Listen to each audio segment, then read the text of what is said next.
Hello and welcome back to another Rave podcast, and I am so excited to introduce to you in this episode, Law Mark. In this episode, we discuss the electronic music industry and what it's like navigating it through that as a new record label with the likes of social media, what labels are looking for in new artists, style of music, and even how emails are sent to the label. We cover the behind the scenes struggles and important information of what is involved in starting a record label in today's current market, as well as being a producer and how to get DJ sets and so much more. So if you're looking for tips and tricks on how to get DJ sets, insider information on how a record label starts, how to send demos, to everything that's involved, then this episode is for you. If you'd like to send music to Grounded Sounds, send your tracks. I'll link up Grounded Sounds in the description below. Also, don't forget to hit that subscribe button, give us a thumbs up and help us grow the show so we can continue to get absolutely great guests on this show. And thank you ever so much for supporting the show. I'll see you on the next one.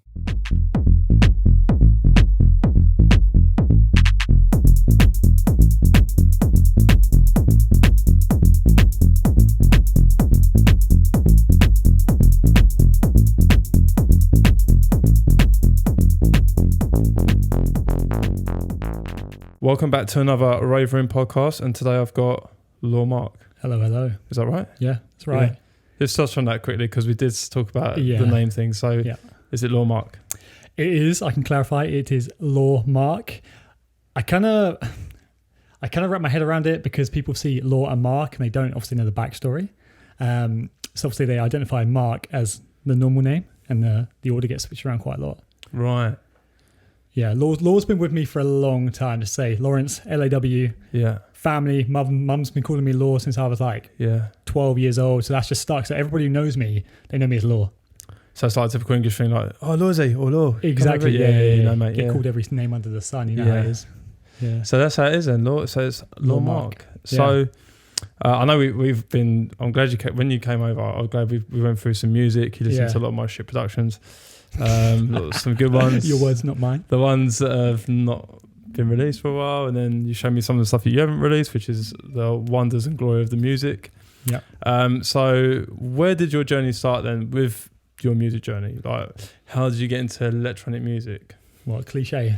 Where do we start? We can go as far back as you want to. Bro, okay, right. So going way back then. Yeah. Obviously, parents have a big influence on music. Yeah. Mum used to blast out. What she used to blast out? She used to buy you get those singles from HMV back in the day.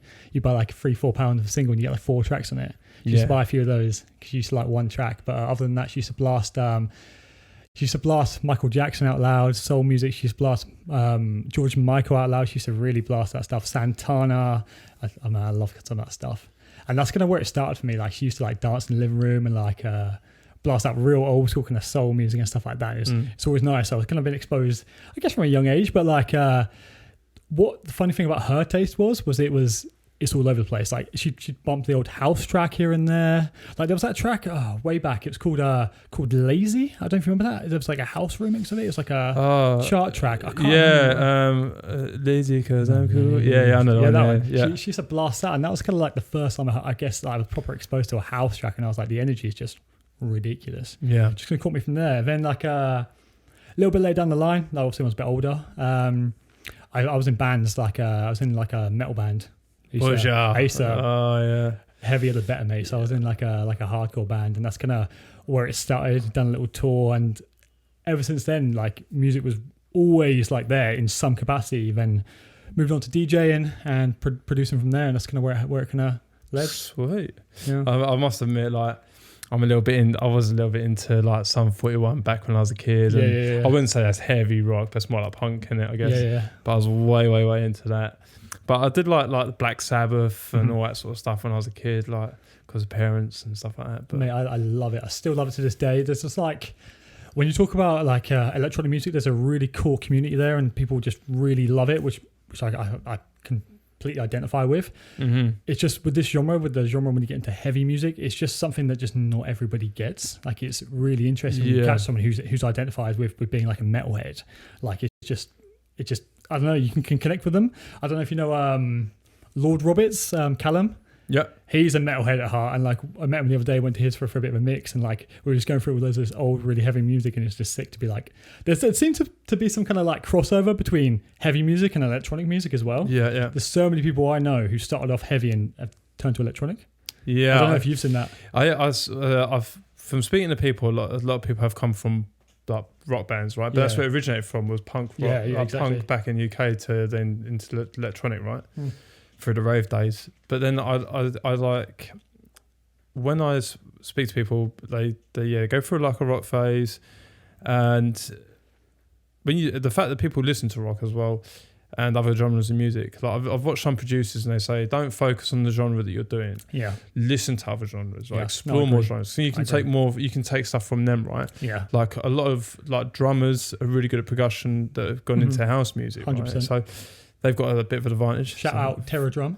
Terra Drum. Oh, yeah. So they've got a bit more of an advantage with that. Yeah, for sure. Fuck you. Same people who do like play the piano as well. Yeah, sure. They've got like the advantage. So man. And they understand the music theory a lot more.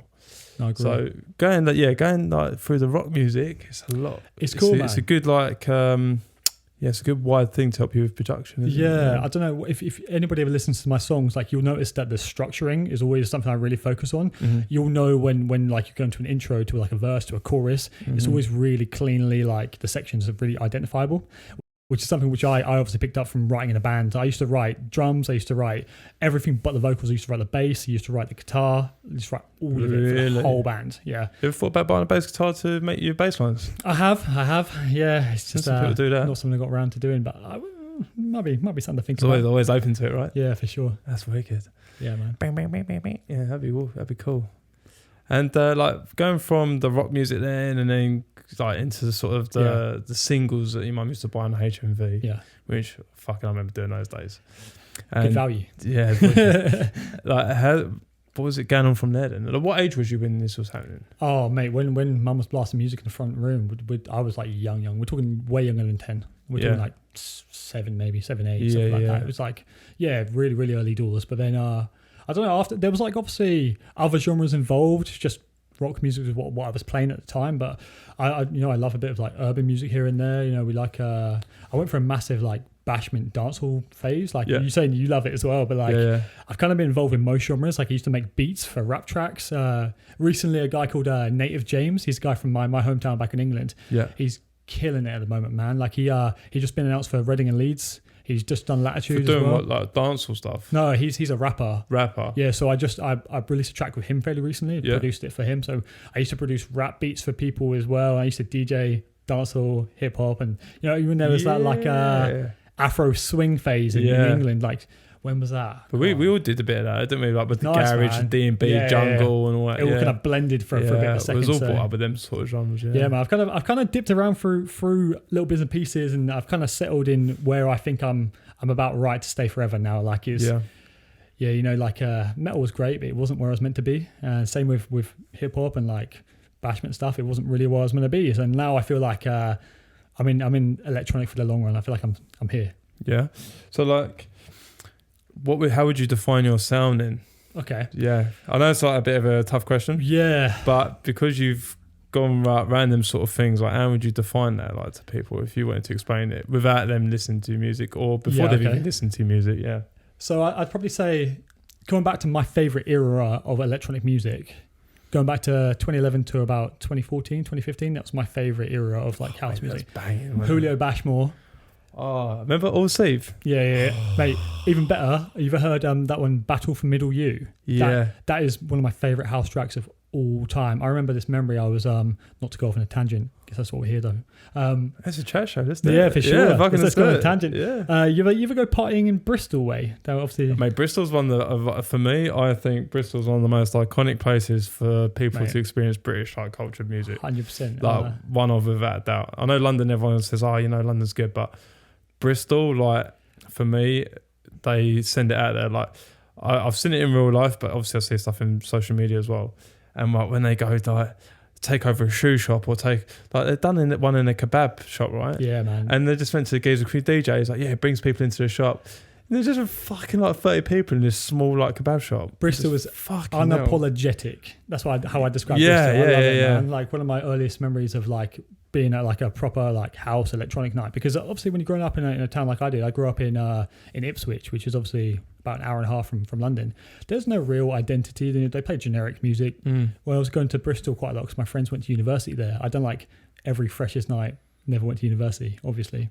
So just go out for the week, and we're in this place called Timbuktu in Bristol. Yeah. It's this old club. You go and you go downstairs, and it's just made out of old tunnels. And I was like, this place is wicked. I was used to like Liquids and like Envy, you know, those bad clubs. Right. You know when I said to you earlier about Tiger? Yeah. And I said like same vibe. Right.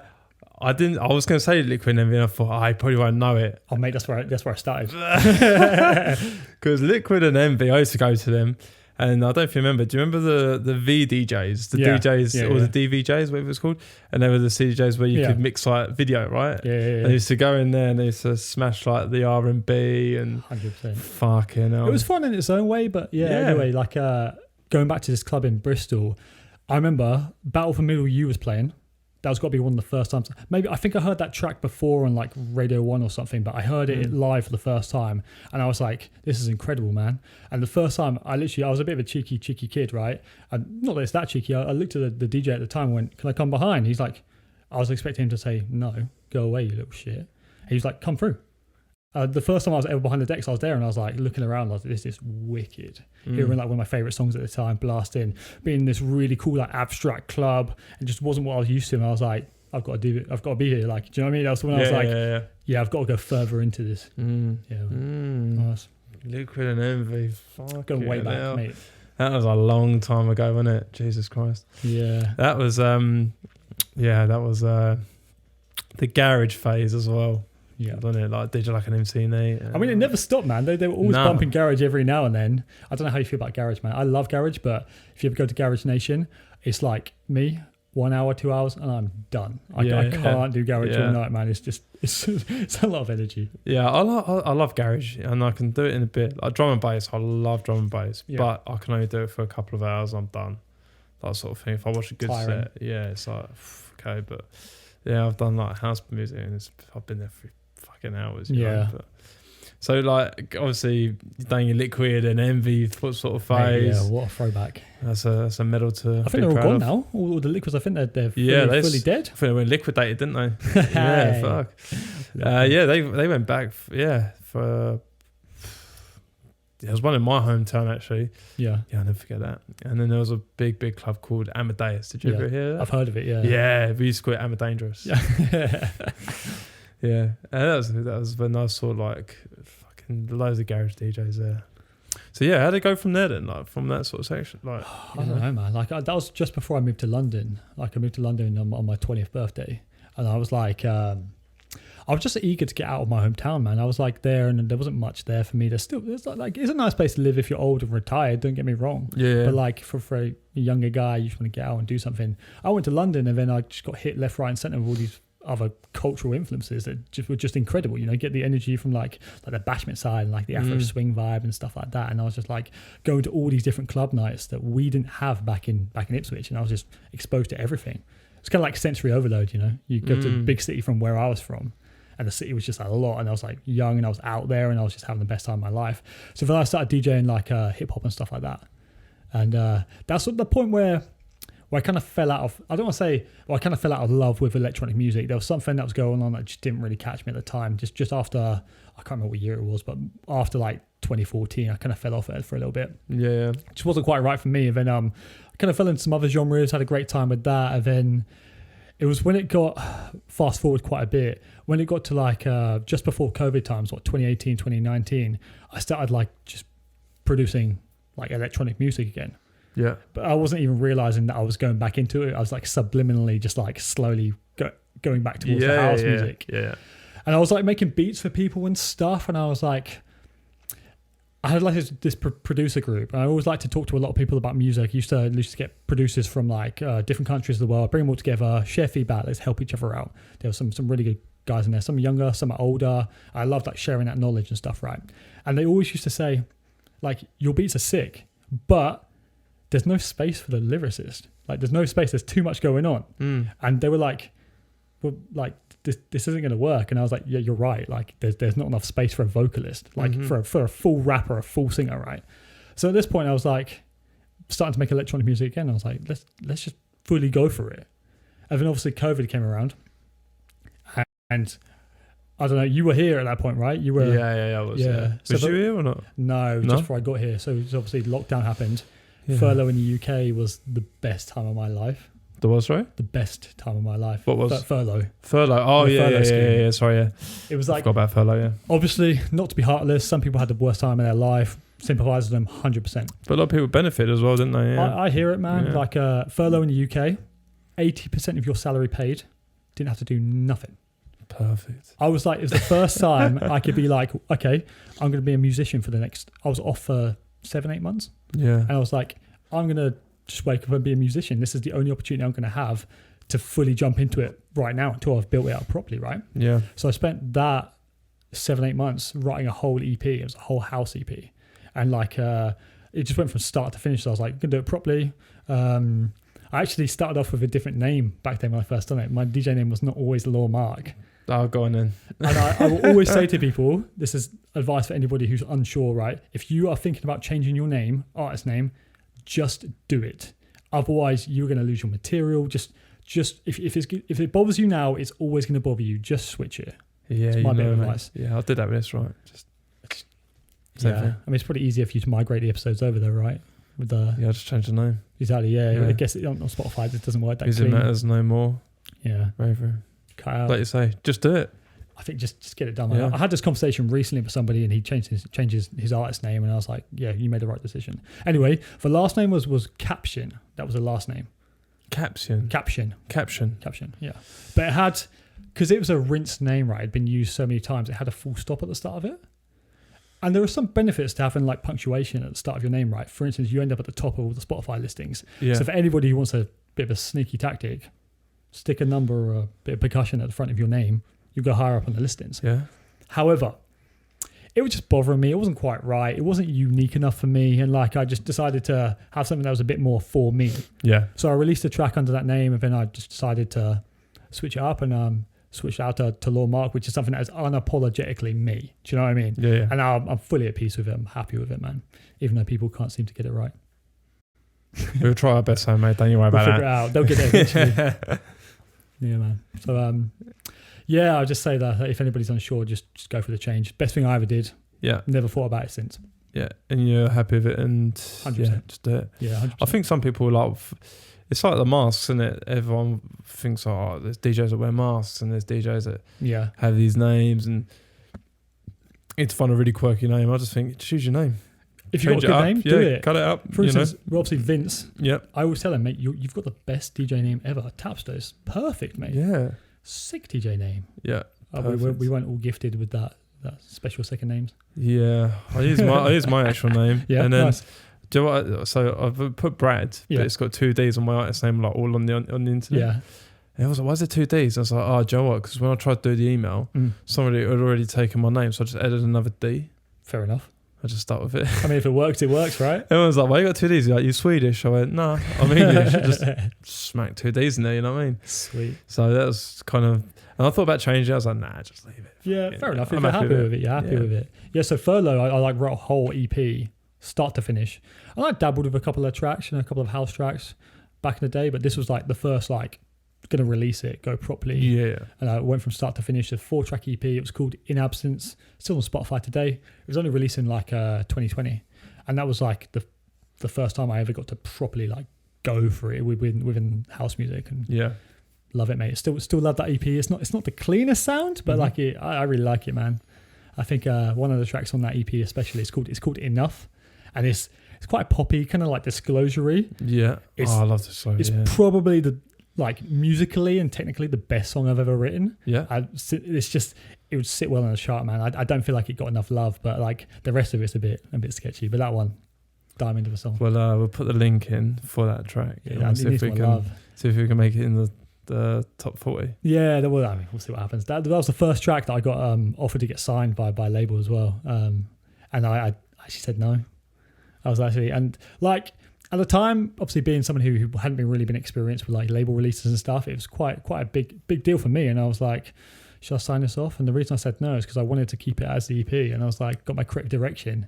I want it in this listing. And I was can I keep it in the EP and you can release it as well? And they were just like, no. And I was like, okay, cool. We'll come back to it another day. Yeah, that's what I said to you, didn't I? Like some of the tracks I showed you, that I was going to release them, and then I just pulled out last minute and said, no, I don't feel right about it. If it's not right, trust your gut, right? Yeah, I didn't want to do it. It's not for me. Like no disrespect to anyone involved, but it's just I don't want to release it now. And they were like, sweet, like, okay, no worries. I think trust your gut, man. If you're not feeling something, you're not feeling it. Follow what you feel. Yeah, exactly. So I think. So with learning the production, and how did you learn production? Because obviously COVID, you used that 7 to 8 months from furlough. Where did you learn the production to like make these EPs? And what sort of DAW did you select, and why did you select it? Yeah, so I've been using Logic. Logic is my DAW of choice. I've been using Logic for a long time, so I didn't go into it fresh. I already knew what I was doing. I knew how to use it. I was making beats on it for quite a while. Yeah. So I just hopped into Logic, and it was just more like working towards building a different genre than what I was used to, and I was already doing bits and pieces of it anyway. So the actual like production side of it was fairly easy to adapt. Like it was just like take some inspiration from some music you listen to at the moment, and like just kind of build the structuring slightly different for the track. But technically, I knew how to use the DAW. I mean, as much as you can do, there's always more to learn. You know what it's like. Yeah. There's always something else you can learn. Every day's a school day, mate, innit? 100%. So yeah, that wasn't really the problem. It was more like just creative outlet. It was artsy, I'll say. It wasn't. Well, I wasn't really held back by anything. Don't get me wrong. Like there were a few bits and pieces that I needed to work on back then. But as of how it went, the technicality was fairly seamless. It wasn't really a problem. Yeah. I also had help from a mix engineer back then, like a guy based out in LA. He's done some pretty decent stuff, and like he'd give me some feedback on the mixes and stuff like that, and polish it up where I needed help with it. So that was another thing where I wasn't really held back. Just throw up a bit of money in the right places. You'll get the right advice, especially when you don't know everything you need to know. Simple. Simple as that. Did you I like to ask the questions because when I put like videos up and snippets, people like see like for advice or help and stuff. Did you ever like suffer from like producer block? And if you did, like how did you get around it? Yeah, so like I was saying to you earlier, a lot of producers mainly, they have issues like finishing tracks. They'll have like multiple on the go. Mm-hmm. I've always had the opposite issue, which is, I don't know why. I always think I'm a bit OCD, right? But this is part of my theory. I've always had one track on the go and I cannot move on to anything else until I finished it, which is like, it's an interesting problem to have. Some people think it's a solution. Like it is helpful because it means that whenever I think something's worth finishing, I will just hammer it from start to finish. But it does, like when you hit a wall with a track, it holds you up because you can't move on to anything else. Yeah. But as I kind of progress now, I'm able to work on like a couple of bits at once and kind of 2 to 3, nothing more than that. I'm kind of stuck. I don't want to open-end it too much with like 10 tracks that I'm working on at once. I want to be able to finish something that I think has promise. Do you know what I mean? Yeah. That's good advice, mate, because at the end of the day, like I get so stuck on something. I'm like, fuck this, I'm going to do something else and try and change it when it could work for some people. 100%. Yeah, that's really good advice. And like, I think I might try it myself. Just I don't know, if you think about how you felt when you first thought the track was incredible, when you first thought you had something, and just try and come back to that memory and be like, listen, there's a reason I'm putting so much effort into this track. Don't get me wrong, they don't always work out. Sometimes the track just isn't right. Yeah. But if you think it's still there worth salvaging, or if you think you just need a bit of a tweak, sometimes there's a case of just taking a break, man. Some people overproduce like crazy. They just don't know when to step away and come back to it. And you come back to it, even if it takes a year, right? You come back to it and you're like, there was some gold in here, like I can make it work. Yeah. Like sometimes people just, part of my issue in the past was just trying to hammer a track every day. Yeah. Sometimes you need a couple of days break, or sometimes you need a couple of weeks break. You can come back to it and you feel better and you can finish it. Yeah, that's like, I'm going to bring this up quickly. It's like when I showed you some of the tracks on my computer, it would say like, whatever track 2015. Yeah.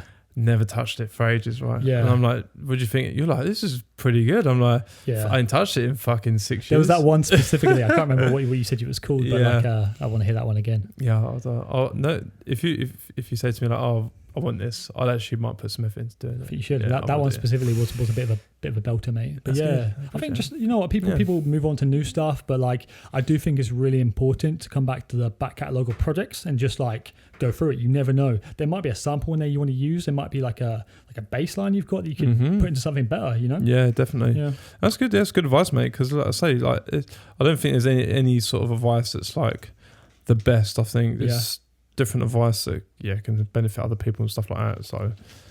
So then going into like the production, you're obviously doing that sort of stuff. How did you like go into getting the DJ gigs? Well, to be honest with you, it was kind of spotty because like I was DJing a bit of hip hop before, like at parties and stuff like that around London way. I did actually DJ Liquid once, that is way back when. Mate, that is a medal to have. Yeah, I know. Never again will someone be able to do that. So it's a big one. Yeah. So actually, obviously, specializing in house, like during COVID, there was no gigs. Yeah. Obviously for obvious reason, right? There was nowhere to play. Yeah. So coming out of it was really challenging because like I didn't really have the connections in the house space. I didn't really have that because I didn't know anyone. I only really chose to specialize like don't get me wrong. I went to quite a few house nights, but like I was never pursuing the genre. Do you know what I mean? Yeah. And then trying to pursue it in like in COVID times, it was helpful because I got to connect with tons of people over social media. Like really, really easy to connect with people in that kind of time because everyone was just on their phones constantly.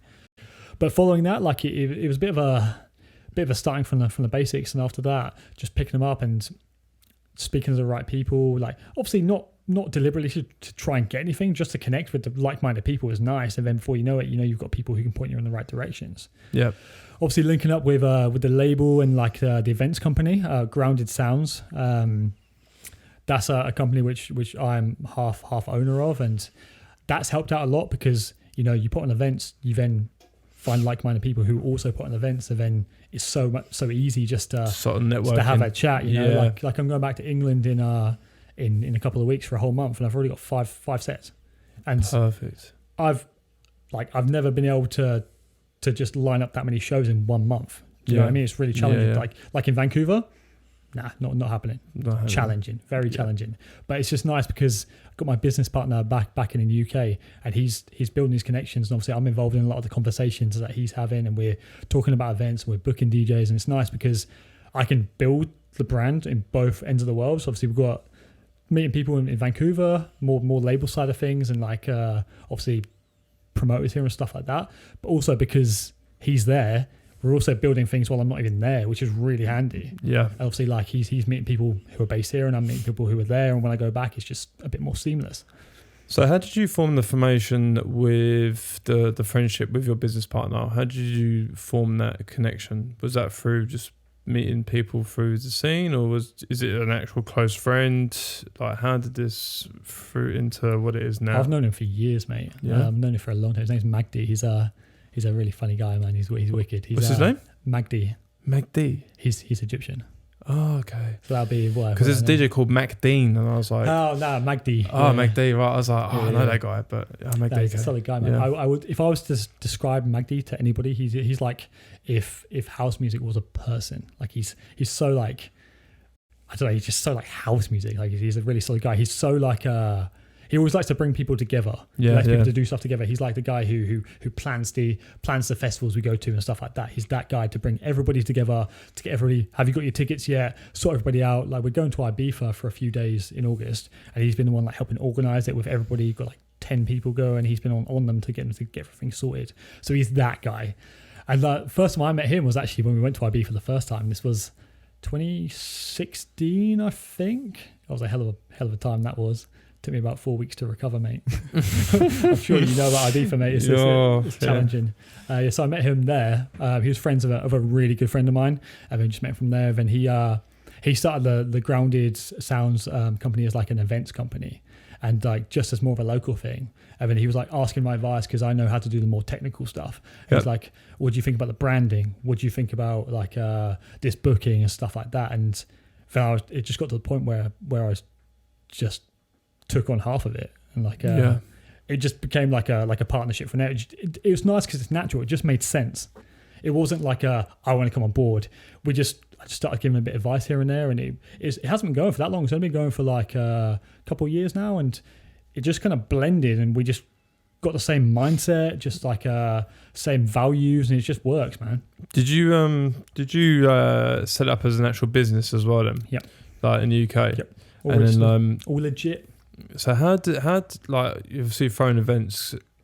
We'll get onto that, but like how did you like start the label? What was the process of starting labels? Because I've heard people when they start labels, they've got to make sure like all the you're not the copyright shit, the legal license to sign tracks, and so how did you build that? Like, this is the stuff that you don't really kind of you see like behind the scenes, right? Not many people know about this shit. It can be pretty challenging. There's so many layers to a label. There's obviously the legal side, there's the creative side, there's obviously like the business side, there's tons to go on. Obviously business is registered back in the UK, so the label is technically based in the UK. Although obviously we sign tracks from everywhere. So we're not limited, which is nice in this day and age. You can sign a track in Asia if you want to, and it's absolutely fine.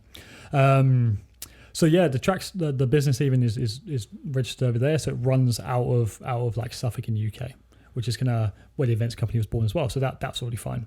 So first of all, if you want to set up a label, you need a company that's registered somewhere. Bit of advice. Name's copyrighted, all that's done. Yeah. And like, what else you asked me? I've kind of lost my tangent there. That's right. Like if actually coming straight off that then, how did you copyright the branding? Like how did you do that? And then after you've done like you say like you figure out the media stuff, you figure out, and then like you go on from there basically. So like how did it go from copywriting it, and then what was the next steps in building that brand? So the more like business registry stuff, that's the Magdi side of things. That's where he's got the technical skill to get all that done. Like he's set up companies before, so he knows it. It was nice that I'm more like the creative mind behind it. So he's kind of got it copyrighted, he's got that covered. He knows what he's doing in that respect. He's got a couple of other companies set up as well. So that was super easy. The creative side of stuff like is where I can step in is like the creative direction, the brand, and like how it looks and stuff like that. So we've done a full rebrand, and like we're looking at other labels and stuff, and we're saying, okay, what was the selling point here? Like we're trying to do an analysis, but at the same time, we're trying to keep it individual to us. So Grounded, we like the name. It was up for debate to change it at one point, but we decided to keep it. I like it. I like the whole GS. The branding super recognizable. I don't know like if you've seen the logo recently, but it's a big circle with a big GS in it. And you just can't really miss it. So I can't wait to have that on some merch. I mean, it's all about like obviously now just targeting the right kind of music. It's challenging. Like even for a new label, get tons of demos. Like I honestly wasn't expecting to get as much as we do. Yeah, let's get on to that. So how many demos did you get? Like, oh mate, we've had loads, but usually like it surprises me how many people, like, not to trash anybody, how many people don't know how to send a proper demo email. Yeah. Like I've had people send me, one guy, like he sent me a playlist on SoundCloud, 20 tracks. Right. No intro about himself. No information. Nothing. So I'm here like, give it a listen. I'll go for a couple that catch my eye. But that was just one person sent me 20 tracks, and you never really know what you're going to get. Some of it's absolute gold, mate. Some of it you get some really good tracks. And we've only been around since when did we launch the label? Must have been like May when the label actually launched for my first track. We've had like 30 or 40 submissions since then. Really? So what kind of email are you looking for then? Like, okay, about that. So, first of all, not too long. Less is more. Introduction, show me that you're a human being. Give me like a hi, how are you? Hope you're good. Politeness never goes amiss, mate. Like anybody, as you know, like just be a human being. Like talk to someone politely. That's the first thing. And I just want a bit of background about you, or or first of all, actually just a bit of background about the track. Give me the instant facts. Okay, this is a tech house track and it's influenced from this and it's got this, and just a short like paragraph about what the track is and how it's meant to make me feel. You know, a bit of like some background on it, so I know what I'm kind of expecting. A bit of context. It always really helps. And then at the end of it, it's really nice just to have a bit of a paragraph about the actual person. So why would the label want to invest in you personally? Are you doing something cool at the moment? Is this your first release? Am I going to listen to it and be like, wow, that's really good. You're worth investing in, even though you haven't released anywhere else? Am I going to kind of gain off that context there? Or I don't know, maybe you've signed some other great records somewhere else, but it's really, really important to give context on who you are and what you're trying to do. First of all, we will never sign anybody that that doesn't seem committed. That's one thing which we're really kind of on. Yeah. We don't want to invest time and money into someone's track for them just to disappear for 6 months to a year or whatever. Someone just never release again. That's something which we're really big on. Otherwise, when it comes to actual music, I just want to hear something. I don't want to be too cliche, but I want to hear something unique, something, even if it's like a synth line or like a weird drum pattern or like a strange vocal. I want to hear something that makes me go, what the fuck is this? Yeah, that's what I want. I want that response. Because another thing as well is like some labels, even I've sent music to some labels, they'll send it and they go, look, I like the concept of this song, but I'm not happy on this clap that you've got. Yeah. If you change that, send it back. Sweet, okay. I'm really happy with it now. So that's what I'm saying. So when people say, oh, they don't like my track, it's not the be all and end all. Yeah. And I sometimes feel like I think a lot of people don't like constructive criticism. 100%. So, you know, if I sent you a track and I was like, this is my track, blah, blah, and you said to me, it needs this, this, and this. Or if you don't say anything, just say thanks for the submission, but we're not going to sign it. Well, could you give me feedback on what you don't like about it and what could I change for you to sign it? Yeah. And I think that's a good approach. I know some labels don't have time for that, but some labels, if they think, like you say, if you're hooked on like synth, lead, bass line, whatever, right, then, you know, that's good feedback. That's sort of how the community should be going, which, you know, is so. We make time. Like, we try and feedback to everybody. I've had tracks which, not being mean, I thought were kind of garbage, but like I've always done my best to go and feedback because you don't get that feedback anywhere. These days it's so hard to get anyone, even the people close to you, to listen to a track. It can be so challenging to get their attention, right? So I think it's really important to be like, listen, we're here, like, send us some more music in the future. Just because this one doesn't work out doesn't mean that we're not gonna like entertain any more releases, but we want to make sure that everybody knows they are heard. Like, because I've been that guy who sent out demos and not heard anything back, and it's just not very nice. It's a bit soul destroying, and I want to be able to give people the confidence that, you know, we're checking it out at least, and try and give feedback where I can. But yeah, it's challenging. Like, when it comes to feedback specifically, I'll be direct. I understand that not everybody's going to like what they're going to hear. Yep. I'll never trash someone's song for no reason. I'll usually give like nice specific points of feedback. I don't know whether I thought if something was over processed or where I felt whether I just didn't like one part of the track. But I will never ask anyone to change anything. Yeah. Never. I think that's a bit of a minefield. You know, you get a producer who's like put a lot of effort and soul in something, and for me to go like that synth doesn't work for me, take it out. I just don't like that. You know, if they decide to go, yeah, okay, I'm open to reworking that, and that's on them. I think that's absolutely fine. It's great if you're open to it, but I'm not here to mess with the integrity of the art. I'm not here to do that. Yeah, that's good, mate. Yeah, that's fucking wicked. And like when like you get these tracks, everything like that. Yeah. What's the process if you want to sign it? So I mean, first of all, hopefully we try and get to it within a couple of days of it being sent to us. Don't hold me to that. It's really challenging to find the time. So what we'll do, we'll listen to a track. Either Magdi will spot it in the inbox, or I'll spot it in the inbox, and then I'll take a listen to it on a couple of different devices, try it on some bigger speakers, listen to it on the phone, make sure it sounds all good and the levels are good, make sure it sounds like quality. That's what we want. And then I'll usually have a chat with Magdi saying, I've got this track, I think I want to sign it. He's always like, you lead the label, and I'm like, great. He leads the events mainly.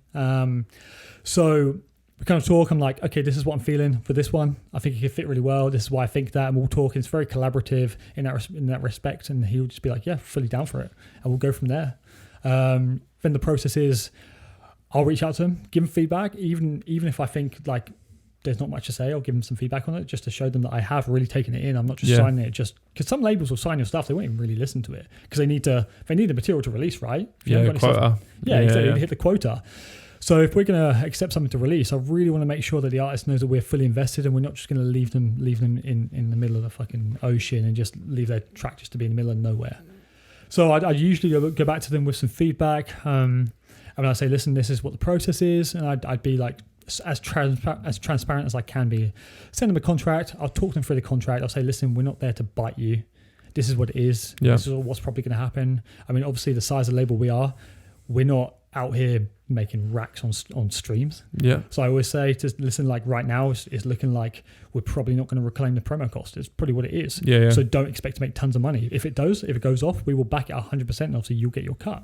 Yeah. But I just want to make sure that we're fully transparent. People know what it is. People can trust. Everybody gets a full visual pack with everything. Yeah. I've signed to labels before, and I've had to chase them for the artwork. Oh, buddy. I do not want that to happen to anybody. So everybody gets full attention. They get clear direction and clear feedback. They get like advice on what I think they should do. I always say, listen, if you want to put some promo into yourself, you can, but you're not expected to.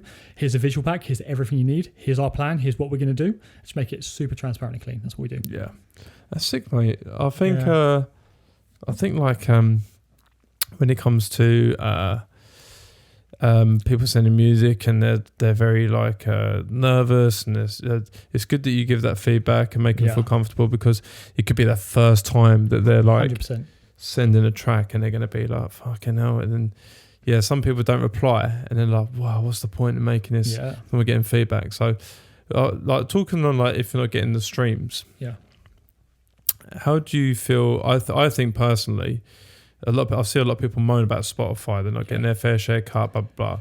And I think it should go back to like the old school days of vinyl. Don't sound old, I'm not old, but if you stick with me and I get to what I'm saying. When people like, say about vinyl, used to go crate digging for the labels, and artists were actually getting money for that. Yeah.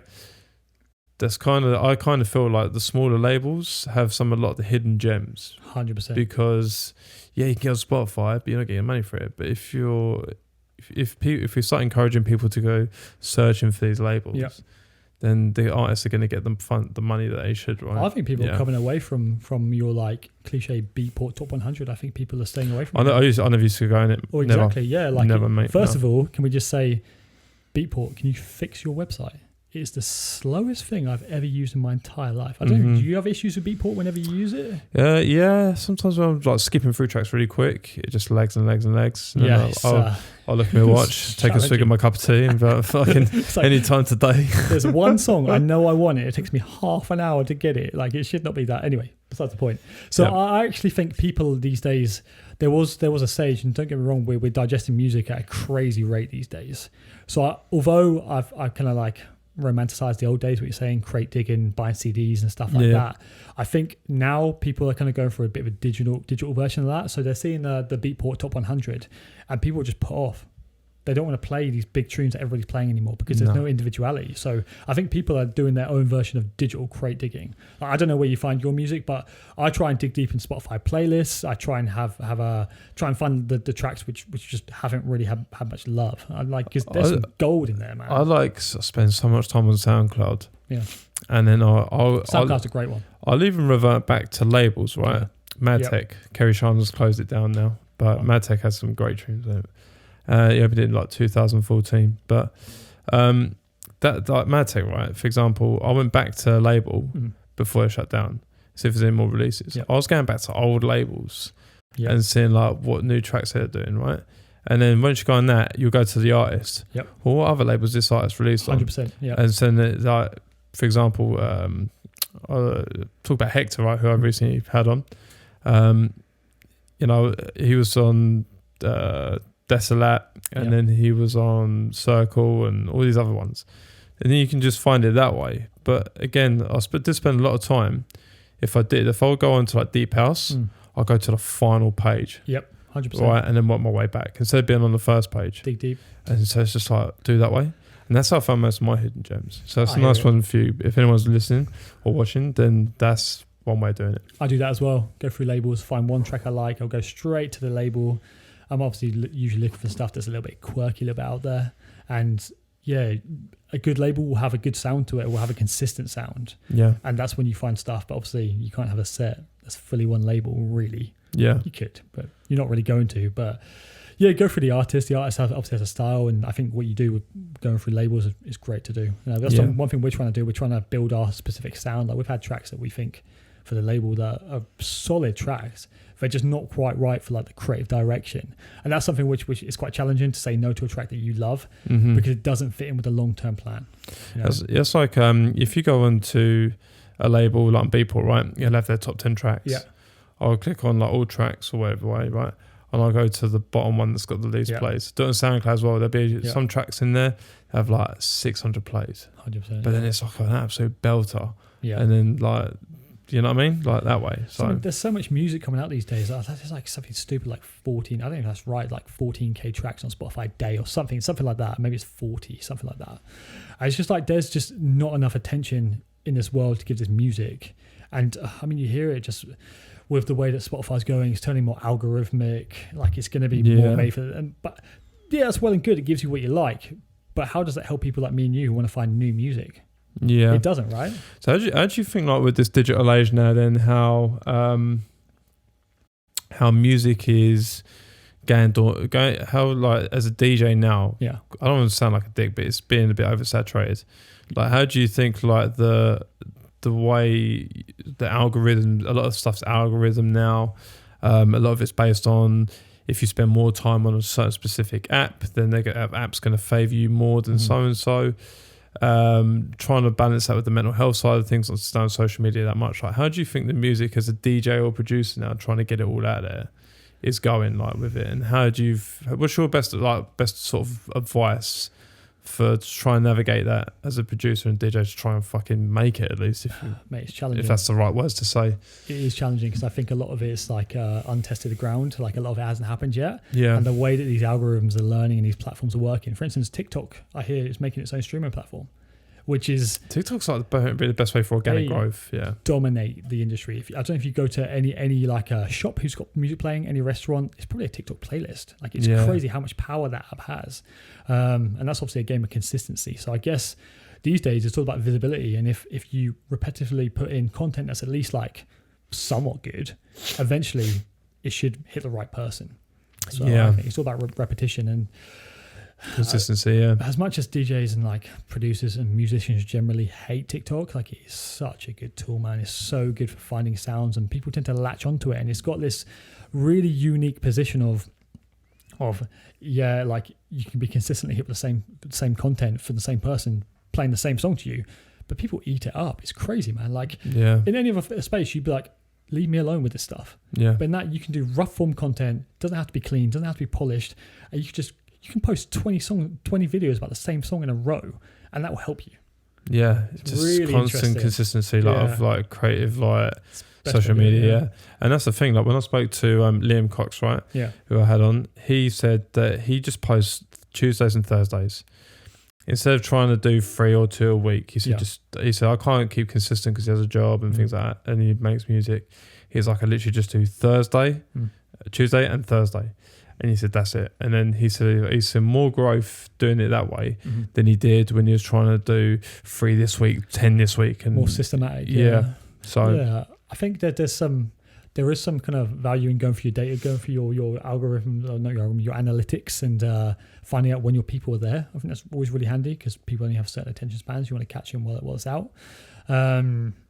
I also think it's just consistency, man. I think there's only so much that you can quote unquote force the process. I think you need to keep it natural because you don't want your like scheduling or like this pressure to like get you and really affect your artwork.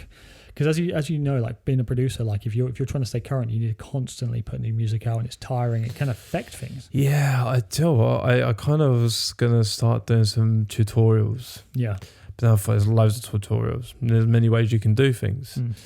But then I think to myself, should I do it? Should I not? But again, that's just purely for content reasons, right? Yeah. But I mean, I've found out with this is that trying to grow things organically, trying to understand the algorithms of things. I think Facebook's kind of dead now for stuff like that. Yeah. To be fair, it kind of is. However, I don't know. Meta's good for advertising. That's what I say. Yeah, and I feel like a lot of people pay all this money for advertisements as their brand. But now, because everyone's doing it, when it comes up sponsored on Instagram, it's just another sponsor. Fucking, do you know what I mean? That filter in place. Yeah. People are saying that influencer marketing is the way to go. Generally, they're saying it's the way to go because people have like a certain level of trust for these people because they see them repetitively. And honestly, at the moment, it's a really interesting time to be doing anything creatively because it's funny, man. Like I've been booked off the back of someone seeing a 10-second video of me playing an egg. You know what I mean? Like, people don't fact check. People aren't searching. They're barely listening to your mixes. It's crazy. Like, so I would say for anyone who's a DJ and a producer, like, it's competitive in the space, but this is also the easiest time to get set. Because no one's really checking, man. No. All you got to do, you can get your foot in the door by just talking to somebody. They book you. You play a good set, and you're set. That's it. Yeah. Good. It's really interesting, man. I think also, like, going on to the conversations of all this stuff with, you know, algorithms and social media, because I think nowadays, you know, back in the day, it was like you had a separate promoter, you had DJ, you had designer. Now pretty much a DJ and a producer has to be everything. Most DJs now think they can't get anywhere without producing. So starting your label, then how are you going to navigate around to, do you see how I put this up here? You know, I'm trying to be a good podcaster, but how are you going to navigate this being a label with? Basically, let's ask you this: have you seen lots of independent labels come out recently? Here and there. I wouldn't say I've seen a big influx. I think it's definitely easier to have a label than it was back in the day. Like even 10 years ago. It's now nowhere near as expensive to have a label. Back in the day, you need best part of 10K to set one up. Yeah, I remember trying to set one up years ago, and it's so much territory, legal ground, getting your contracts drawn up. There's so much, but these days you can do it like very cost effectively. You can do it more and just put your time into it instead. But it's challenging because I'm obviously doing like a lot of the creatives for the brand, even for the events, and doing a lot of designing, and we're having meetings all the time. There's also a time difference between me and Magdi, which 8 hours. Challenging. It's not the easiest thing. He doesn't sleep though, so it's kind of okay. He like just never coffee sleeps. Every fucking hour. He's the only person I can speak to, right? I get home after work and like he's the only person I can speak to, and it's like 7 p.m. in Vancouver, and I'm like, why are you still up? It's like 3 a.m. He's always there, like he's always up, which is great. It works for us. But yeah, it's trying to split my time between producing my own stuff, like doing like events and label stuff, and then also trying to do DJing, and then trying to go to shows and go to things I want to as well. That's it's the thing, right? Yeah, you got like a full-time job, and exactly. Like, I mean, so have you tried as with the like social media kind of thing of it then? Like what's your plan to like come up with the influencer style if that's a successful route these days? So it's more so just about having face forward content for us. I think we've got a way to go with it, but you'll probably see me on Instagram. I'm not afraid to get my face on a camera. There are a lot of people who are DJs and producers, and they just don't want to speak to a camera. And like, don't get me wrong, like fair enough if you're not comfortable doing it. I hear it. Yeah. But these days, that's your way to get that personal buy-in. Like with such like simple content, you can put a video of you talking for like 20 seconds. Someone sees you 6-7 times, they're gonna know who you are. Yeah. Do you know what? I watched someone. Fucking hell, was it? It was a big DJ. I can't remember now. Big DJ, young DJ as well. Big. Yeah. He said exactly the same thing. I think maybe Patrick Topping. Oh yeah. He said the old Patty Tops. It might be. Yeah, I could be wrong.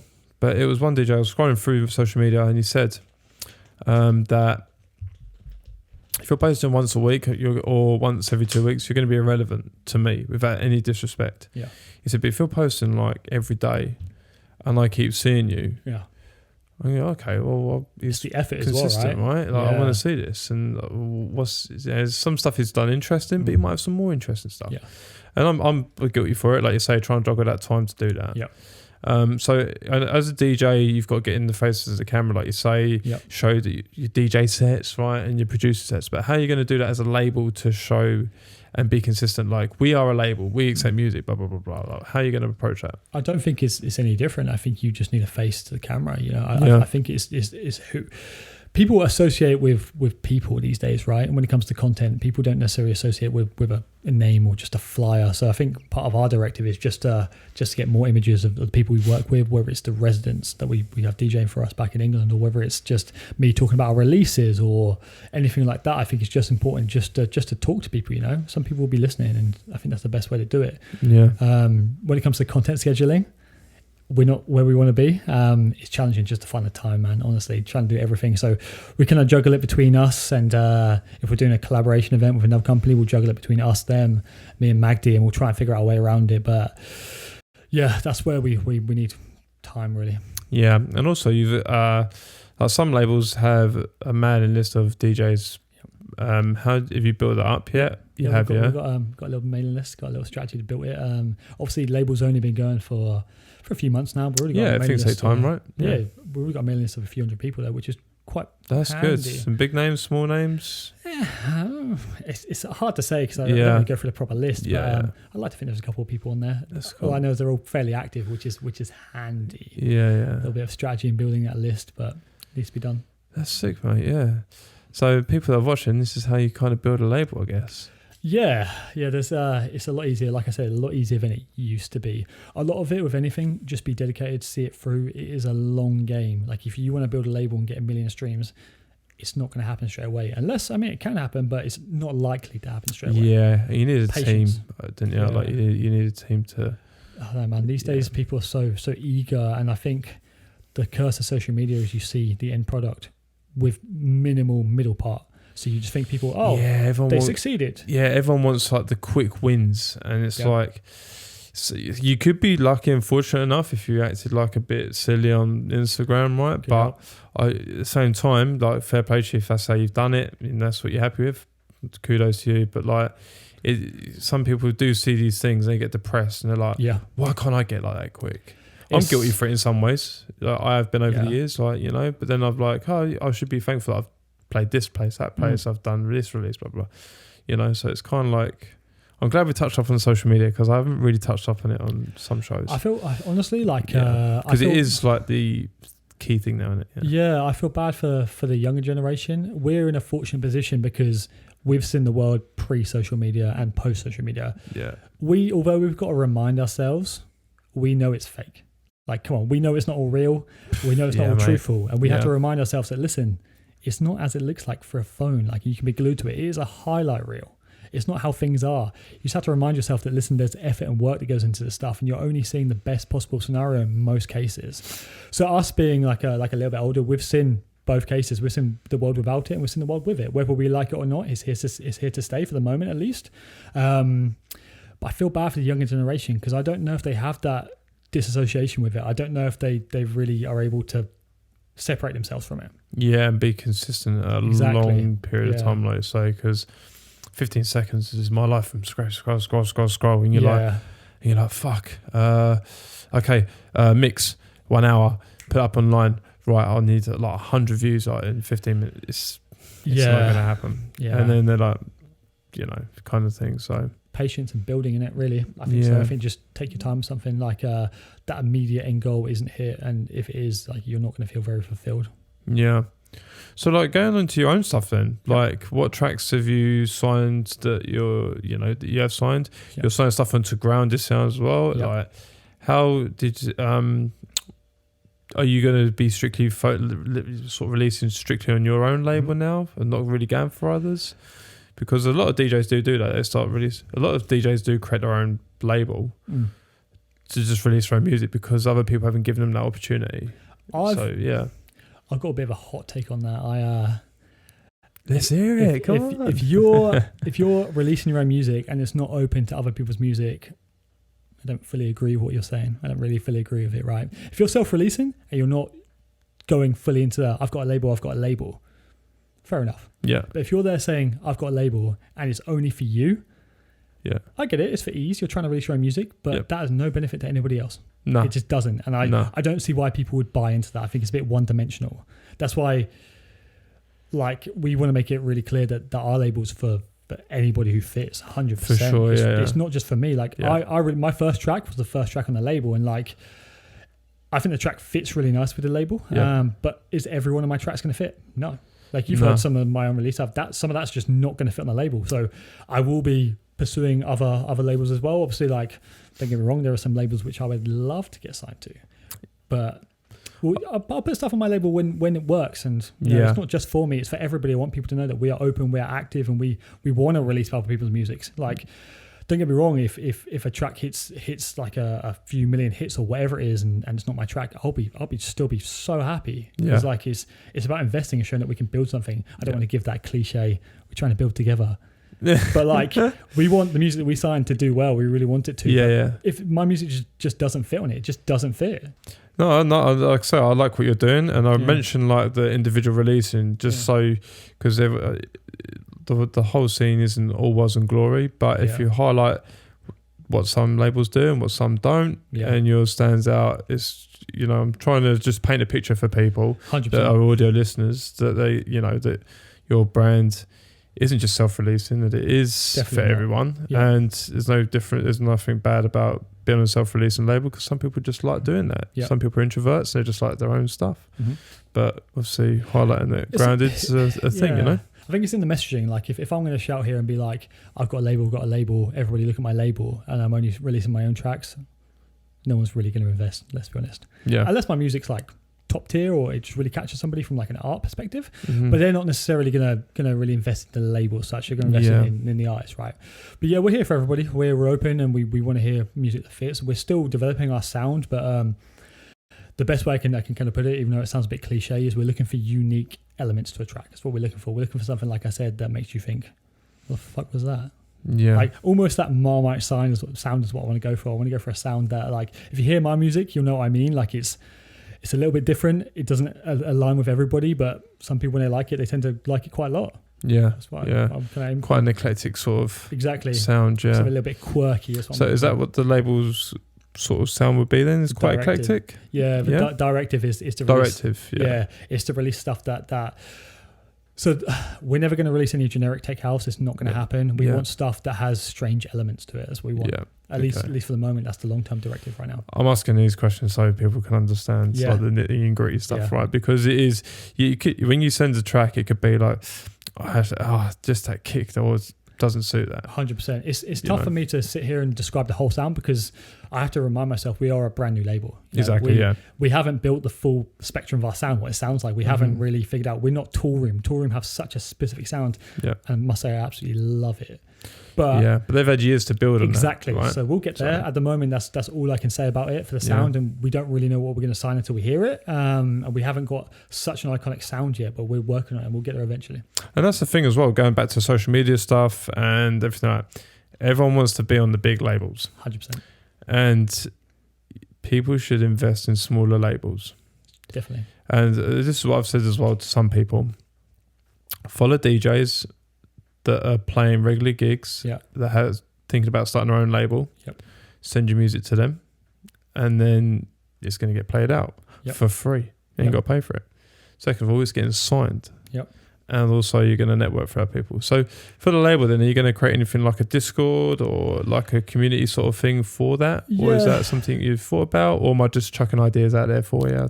We'll use them if you've got any more good ideas. We're working on it. It's an issue of capacity right now. There's only two of us. I think the next step for us is to get a social media manager. Honestly, that's the next step for us. We really need to get somebody just to take that off our hands, and then we'll be able to focus on so much more long-term stuff. But community is there. We've got a little bit of a community going on. Some mailing list is going strong. Community is mainly, but at the moment, based on WhatsApp groups. It's just simple, easy. Everybody gets it. Everyone's on their phones 24/7. Like, I know Discord's amazing, but honestly, I've never used it. I've got it. I think I'm missing out. Just WhatsApp me. Yeah, exactly. So that's just because we're a bit older, I guess. Maybe I don't know. Yeah, so it's accessible, but that's what we're doing at the moment. We've got so many irons in the fires, mate. It's challenging just to really pin us down in one direction, but we're building stuff. And again, I'm picking it apart because like I say, like you said earlier, on social media, it's all like highlight reel. It's a glory, but no one really knows the nitty gritty of like starting a label, like the struggle of fucking doing it, everything, and the hard work that it takes to get put behind it, like to get it going. 100%. And a lot of people also will want to send music to labels like yours and similar sizes because they respect the grind that's put into it for that. For the love and the passion of the music. Without saying soppy, but do you know what I mean? No, like. Well, I agree, man. Like, just because you sign to a big label, like, some of them do an amazing job. I'm not trying to trash anybody there, but like, doesn't mean it's going to get time of day, man. Like, one of my pet hates is when you see a big label sign a track and someone's really excited and it gets chucked in a compilation album and shelved, like, or just gets released as a compilation and you never really hear it, never really gets the light of day. Like, I think that's one thing that we at Grounded will never do. I don't think we're ever going to do compilations. Me personally, as an artist, if I'm going to sign music, I want it to get attention. I think it's only polite to the actual artists themselves. Don't get me wrong. Like, my opinion, if a Tool Room wanted to put one of my tracks on a compilation, I definitely wouldn't say no straight away. For sure, I'd have to think about it. But Me personally, from like a moral perspective, I think each track that we sign deserves full attention. If that's something which I'm really passionate about. And I also think like people think because of their age they're limited, and you're not. Like there's people in their 50s still releasing banging tracks. Yep. And they're playing gigs. You know, like it's enjoy the process instead of trying to get them quick wins all the time, like you see on social media. 100%, mate. Yeah, something which I think obviously like. If you think you're a bit older and you're worrying about like, are you too old for something? I mean, honestly, just think about that doubt you've got, and is that doubt worse than never being able to do what you want to do ever? Exactly. Yeah. It makes it pretty simple when you put it like that, right? Yeah. Why would you not? If you're going to have that doubt for the rest of your life, why not just go for it? Like, it doesn't matter. I saw a TikTok video the other day, and it was some guy who was like 60 or just starting to produce, and he was incredible. Was he a techno guy? Yeah. I've seen him, mate. The tune he was making was fucking banging. Yeah. Love to see it. Yeah, he's an old veteran. He knows the score, doesn't he, in the music game. Love it. But yeah, if you ever feel like you're too old, don't worry about it, man. Like, honestly, especially in Vancouver here, it's nice because it's not a scene full of youngsters. It's not like it's very, very diverse. I mean, there is that side of it here, but like it's super diverse. You get people who are a little bit older still doing it, and people just here because they love it. Like age is kind of irrelevant. Yeah, it's like what I like about the electronic community a bit more is it's more accepting. Like you go to like the rap community, people have to buy into the individual, right? Mm-hmm. You go into the electronic community, in most cases, if someone likes a track, it's just a good track. They don't have to invest in the producer. Like, I think that's something that's incredible about this specific scene. That's good, yeah. I'm glad you explained it like that. And moving forward, like where are you going to direct most of your time into now? Because I know you got a lot of stuff to juggle, like me with this, music, job, family, like everyone else has, right? And that's what everyone's struggling. Yeah.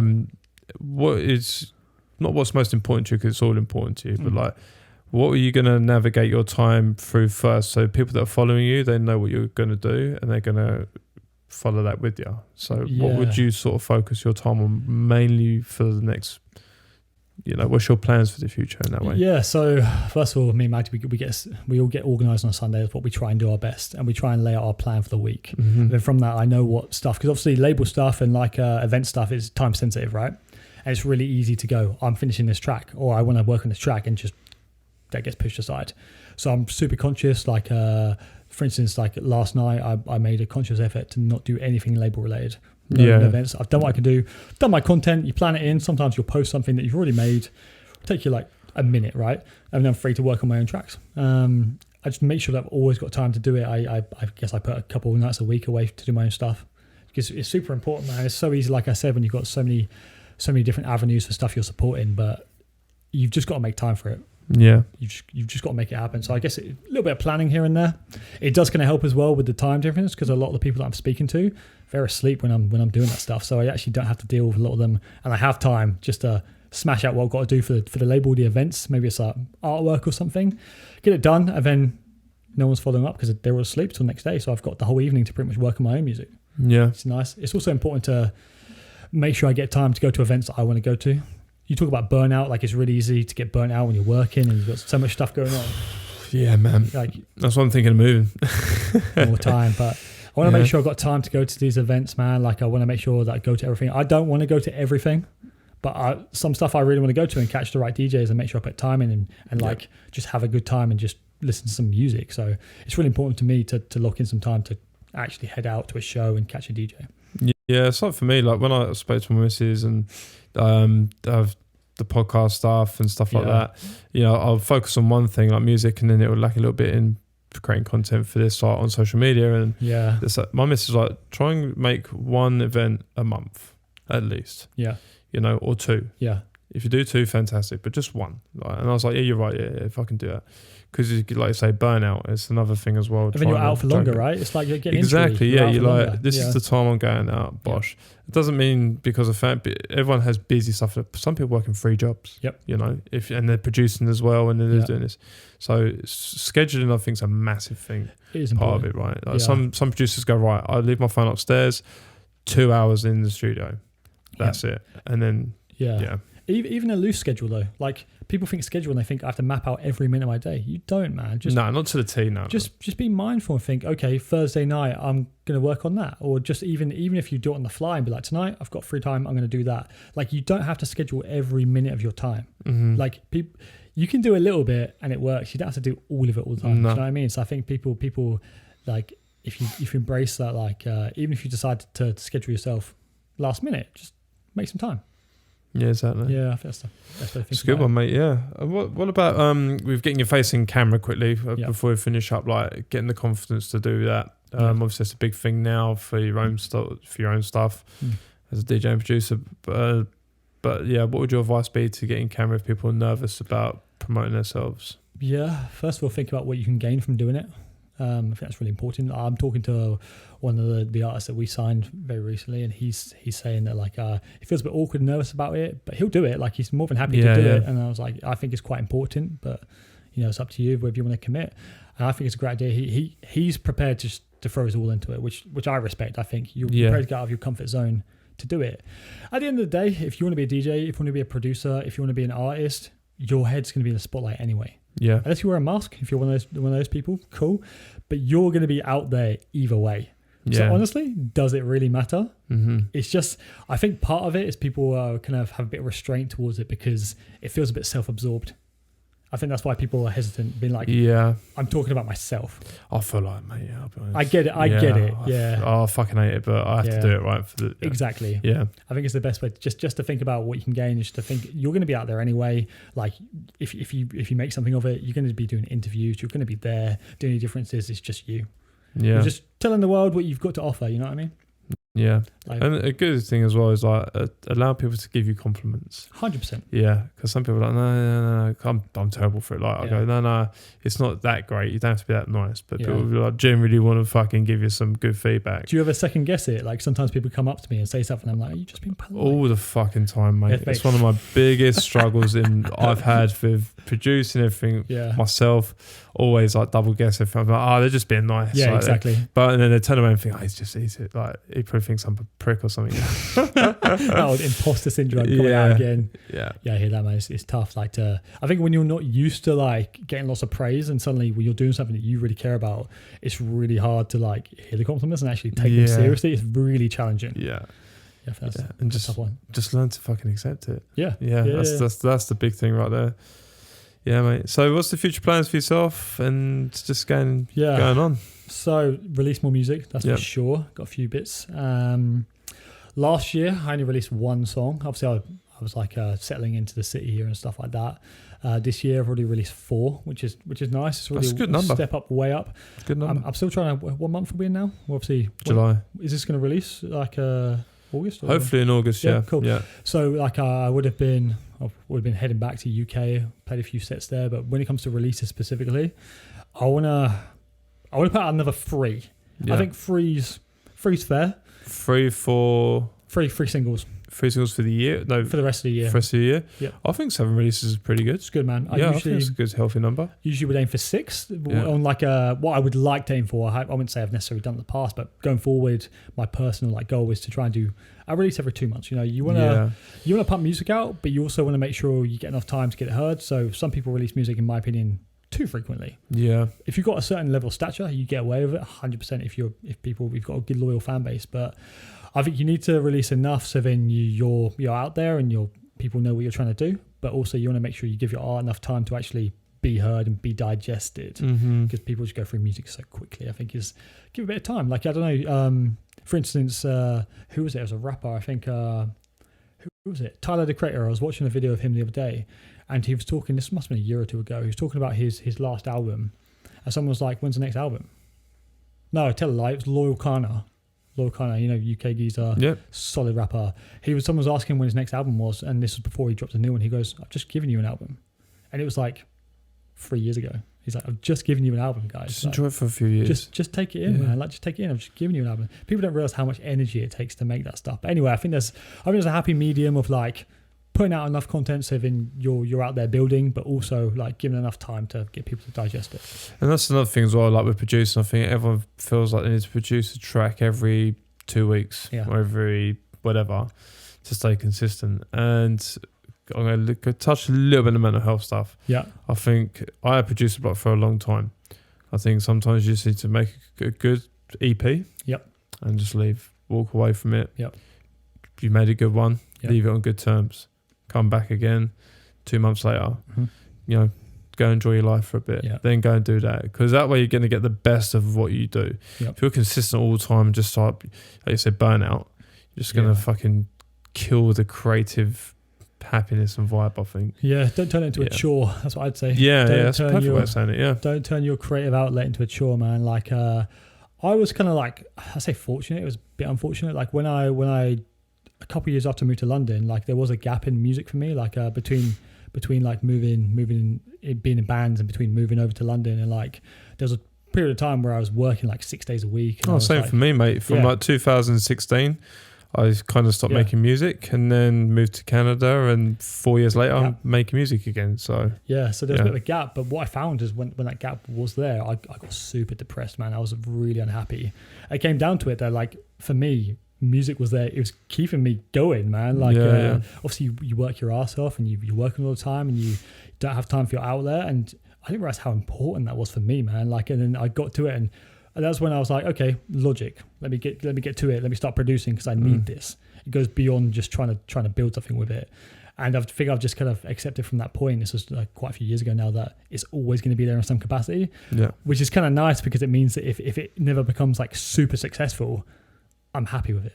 Yeah. You know what I mean? There's no like pressure to be like, I need to make this work. Yeah. Don't get me wrong. Like we're going for it. Like we're trying to build something, but at the same time, I'm happy whether it's there or not. Like not if it's there or not, but I'm happy whether it's there or whether it's successful or not.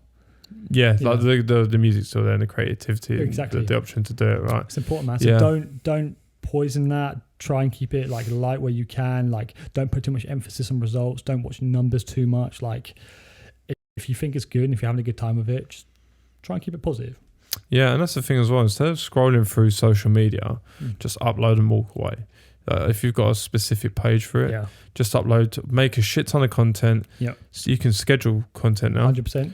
Easy as ever. Upload it, job done. If you really want to interact, do 10, 15 minutes a day. Yeah. That's more than enough to, I think, to comment on a few people and keep your circle lots who you want to follow small so you can keep consistent with them. Yeah, I think so. But I think that's good advice. Time and planning.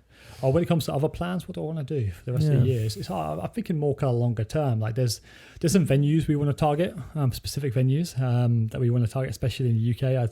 There's a couple of spots for events, For events, yep. There's some venues I want to target here to play, and there's some venues where I want to do events in. Obviously, there's a few in London. We done Egg, which was the big one, and to be able to, I'm not gonna lie, I'm super gassed. That room was rammed. Yeah. I don't know if you know Ilios and Barrientos, the DJs. Yep. They were playing downstairs. I love those guys. They're incredible. They were playing to about 6 people. I felt really bad because we had our room popping. I was super happy. I went down. I made sure I showed face and listened to them as well. But our room was a ramo, mate. I don't know. The vibes were just right. It was an incredible night. And that was like one of our takeovers that we done. And that must have been, like, the brand wasn't going for long. And just to be able to tick that off, I'm super happy. So there's other venues we want to target. Like I want to get into XOYO, for instance. Nice. And it's looking like it could be possible. Like not quite yet, but I reckon we can make something happen. Ministry is obviously the big one. Like I think Magdi wants to get into Ministry more than I do. I've got fond memories in Ministry, but there are other places I want to hit more. I'd love to play that. I can't lie. If you're Ministry, if you're listening, I'd take that back. We love it. Here for me, Village Studios. That's my venue of choice for Vancouver. I haven't been anywhere. Also Vault's really cool. The Vault I'd love to play. I'd love to play RX as well. I think that's a really, really good one. I think being a UK DJ, I think you can bring a lot to the table with that one. Do you feel like people recognise that here though? Like honestly, do you feel like you come with the like, obviously being a UK DJ? Yeah, do you know what someone said to me? And I think you mentioned it as well. They said UK sounds way more gritty and a way more fucking like unapologetic, like more industrialised attitude. Yeah, just like fuck you kind of. It's just like unapologetically attitude. It's just like, we're just here. Like there's just a raw sound to it. Yeah, I don't know, man. Like when I came to Vancouver, like I think I was had a bit of ignorance to me. I was just a bit like, I'm from England, got a proper music scene, like might get a looking because of that. Mm-hmm. No one cares, man. No one gives a shit. No one cares. Bubble burst. Lesson learned. Yeah. No one really cares. It's not like if you go to other parts of the world, you can have a chat and probably get a show out of it. Yeah. Here, I don't know if it's because it's an immigrant heavy city. There's other people that are more interesting, Yeah, I don't know. Like for me, like some people give me gigs. I'm like, no, man. Like I'm not just saying this because we're on camera, but sometimes I'm just like, give someone else the opportunity. Yeah, like, nice. Without sounding like a dick. Yeah, I've played some really good venues. Yeah. And I'm fortunate for that. And there's other people that want to play. Just give them a shot. Like it's challenging, man. But also, I want to hear new music. I want to hear new people DJ. I want to hear. I want to go and see some people. Like I said to you off camera, like Return the Jaded. Yeah, it's one of the best I've ever watched since being in Vancouver. Mm-hmm. Probably one of the best actually ever. But he fucking sent it. Yeah, for that, and I was like, that's really good. And again at the Vault, some of the DJs there as well. Jared Love's fantastic DJ. Absolutely love his music. And that's another great venue. But I'm starting to see more venues open up now. Yeah. There was one really good one here. It was called fucking hell. I can't remember now, but it's in a big concrete box opposite the Vault. Or around the corner from there. Okay. I think I've heard about this place. I forgot what it's called now, but it got shut down because of COVID. I've heard about this place. Yeah. Someone was talking to me about it the other day and they were like, this venue's incredible, but it's gone. And I was like, what is this place? Obviously, it was before my time. That name's going to fucking piss me off. Yeah. I was talking to Magdi the other day and I was saying, I just came from Vault that day. It was Jika Jika, their festival. Yeah. Good night, man. Yeah. I went to a couple of their shows and it was good, man. And then I was walking, voice note Magdi. He was still awake, obviously. This was really late. Actually, maybe it was early for him. Time difference. Early doors, yeah. Yeah, and I was like saying, so just at this brand new venue, it's really cool. Like at some point, it'd be cool to plan something there in the future. And I was like, it might be a bit big for us right now. And then he said to me, mate, why are the venues there so big? And I was like, do you know what? You're right. London, obviously, last night. Small buildings, small, 9-10 million people here. Well, I don't know what the metro population is for Vancouver, but the venues here are just massive. Do you know the good thing about the Vault though? What's that? Is that in London or UK, wherever you want to go, right? You've got different rooms. Yeah. Here they've only got one room. This is something that bugs me about the venues here. No, the Vault's got the two bank vaults and then the what do you call it? The yard. Yeah. And then they got an outdoors. So that is like fucking perfect, mate. Yeah. I love that, man. My biggest pet peeve about Vancouver's scene is that like every bar vault, every other place I've been to here has just had one room, or it's been like one room and a half. Yeah, because like when you go to a club like back home, you want to go to different rooms, right? Fresh. Different genres. Yeah. Like, I'm in here for the house, right? And there's a garage popping off. And there's a garage popping yeah. off. So I get my garage fixed and I get like a bit of D&B. I think that's wicked as well because you're going to bring different people. People get experience different kinds of 100%. music instead of just like one venue of like, this is going to be house. Yeah, man. You know. Have you ever been to that spot in Islington, back in London? It's called Metalworks or Electric Works. Electric Works, yeah, I know the one. Yeah, I swear there's like 7 rooms or something crazy that's like perfect, that. Yeah, that was something like that's crazy. I mean, like I love it, but it's massive. Maybe a bit too many rooms, but obviously back from the UK, we're used to every club, even the standard like chain, Liquid, Envy. Yeah. Always 2 rooms at least. I'm going to drop this one in as well for MJ for APX. People that go and follow his brand is wicked. Him and a crew of guys. I don't know the full crew, but I know there was a good group of guys that started a thing in New Westminster here, and it's called The Mine. Okay, have you heard of it? Sounds good. No, but it sounds. So I want to hear it was more like about. a warehouse. Yeah, but they had multiple rooms. And they spray painted it, done it all like built the stages, everything. And there was different rooms for different things. I tell a lie, I have heard of some videos of this place. And it was like up on the top floor and there was different rooms. Yeah. And I was like, this is like perfect, man. Like this is what different rooms and styles. Yeah.